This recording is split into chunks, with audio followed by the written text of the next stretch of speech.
I think it's virtually treasonous for the president to say he would pardon people who are trying to disrupt the work of Congress. It's another example why he's not fit to be president. If anybody wants to know what a Trump administration would look like when he's pardoning the people who rioted on January the 6th, I think that's all you need to know. Joining me now, former United States Ambassador to the United Nations, Mr. John Bolton. Ambassador, thank you for joining us. Yeah, we know you don't like Trump. We got it. We've learned that. But can at least we agree that the United States was far safer than it is now under Donald Trump, under Biden? It was far safer under Donald Trump. And then furthermore, wasn't it the safest it's been 2016 through 2020 that it's been in a very long time, including your pals from the Bush administrations?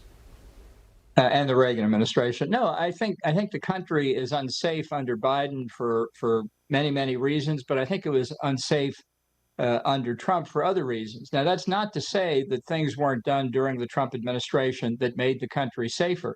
Some of them, in effect, over Trump's objections. I think the main problem with Trump, and the reason that I would be concerned about a second Trump term, is that he doesn't think through the implications of a lot of the decisions that he would be forced to make. That's not to say that experience always puts people in the right place. Biden's had plenty of experience. He gets it wrong almost all the time. I'm saying you can be unsafe for different reasons. So whatever. I'll still say under the Trump administration, President Xi was dining at Mar-a-Lago. During that same period of time, Trump dropped bombs on Syria, Bashar al-Assad's air base. The mullahs in Iran are never quiet, and they were quiet. Little Rocket Man is now saber-rattling. They've saber-rattled in the past. They were quiet during those 4 years. Putin never started a war under Trump, but he started a war. So why not Donald Trump in 2024? And if not, then whom?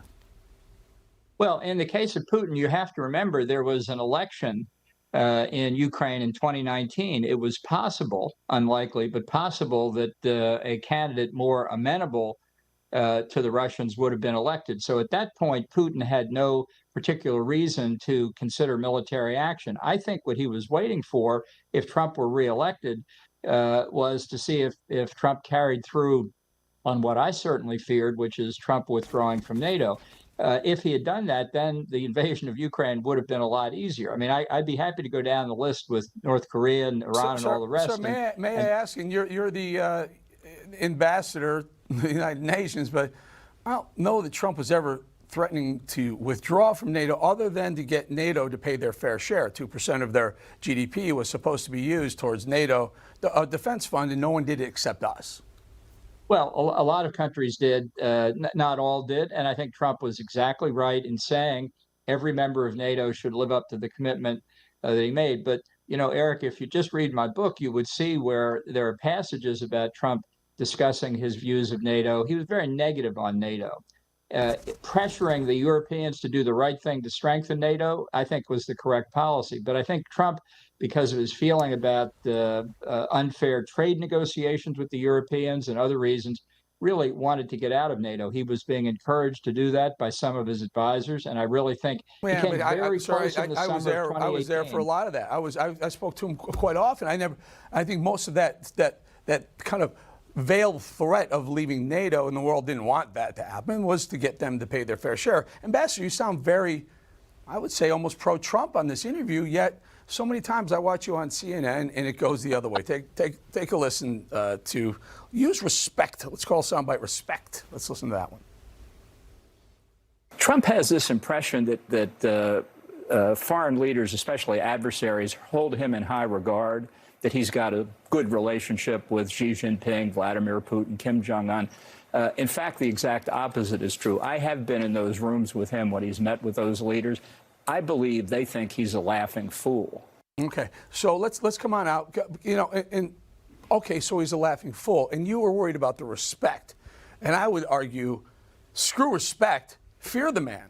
Ronald Reagan, the man you just cited, said strength, strength through power, right? Why not? And now, Ambassador, you sound like you're jumping on the Trump bandwagon, and maybe that's a good thing. Eric, that's a wonderful effort, I must say. I'm just trying to be as accurate as I can be in my recollection of what happened. And I think the overall judgment you have to make is that fundamentally Trump didn't understand international relations, didn't understand America's place in the world, didn't understand how to protect our interests. We're fortunate we didn't have a really dramatic international crisis during his tenure. Certainly no guarantee we won't face real crisis in the 4 years following next November's election. We're in a very dangerous time for America. I think, just speaking as a citizen, we need to hear from all the presidential candidates their views on international affairs, much more than we talk about them in the presidential campaign. I don't think we give nearly enough attention to the risks we face as a country. 100% agree with you on that one. Ambassador John Bolton, good having you on. Thank you for your time, sir. Always glad to be with you, Eric.